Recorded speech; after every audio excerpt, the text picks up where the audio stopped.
தேவனுக்கே மகிமை உண்டாவதாக. வசனத்துக்கு நடுங்குகிற விசுவாசம்.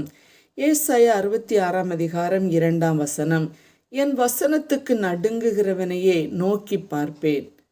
நாம் ஆராதிக்கும் தேவன் தாம் படைத்த எல்லாவற்றையும் பார்க்கிறவராயிருக்கிறார். ஆனால் என் வசனத்துக்கு நடுங்குகிறவனையே நோக்கி பார்ப்பேன் என்கிறார். என்னுடைய கரம் இவைகளையெல்லாம் சிருஷ்டித்ததினால் இவைகளெல்லாம் உண்டாயின.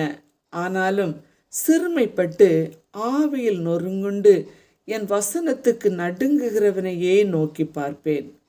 கர்த்தருடைய கண்கள் பூமி எங்கும் உலாவிக் கொண்டிருக்கிறது. தேவனுடைய பார்வை உன் மீது இருந்தால் உன் வாழ்க்கை ஆசீர்வதிக்கப்படும். வார்த்தையாகிய தேவன் நமக்குள் இருக்க வேண்டும்.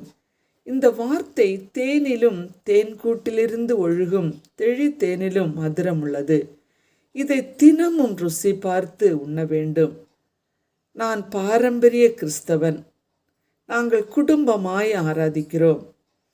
ஆலயத்திற்கு கடந்து போகிறோம், ஊழியம் செய்கிறோம் என்று கூறுகிற நீர் யாராயிருந்தாலும் கர்த்தருடைய வசனத்தை வாசிக்காது, தியானிக்காது, ஆழமான புதையல்களை தேடாதிருந்தால் உம்மீது தேவனுடைய பார்வை இருக்கவே முடியாது.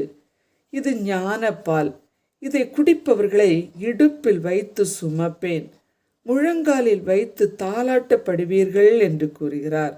மாத்திரமல்ல, தேவனுடைய சமாதானத்தை ஒரு நதியைப் போலவும் ஜாதிகளின் மகிமையை புரண்டு ஓடுகிற ஆற்றை போலவும் அவளிடமாக பாயும்படி செய்கிறேன் என்கிறார்.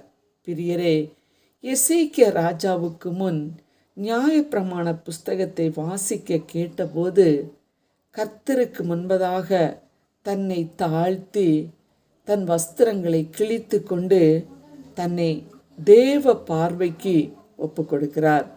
இந்த வார்த்தையை வாசித்து தியானித்து இதன்படி செய்யாதவர்கள் மேல் தேவ கோபாக்கினை வருமென்று பார்க்கிறோம். வேதத்தை நேசிப்பவர்களுக்கு மிகுந்த சமாதானம் உண்டு. அவர்களுக்கு இடறுதல் இல்லை. தேவ பார்வையின் கீழ் இருக்க நம்மையும் நம் குடும்பத்தையும் ஒப்பு கொடுப்போமா? ஆமேன்.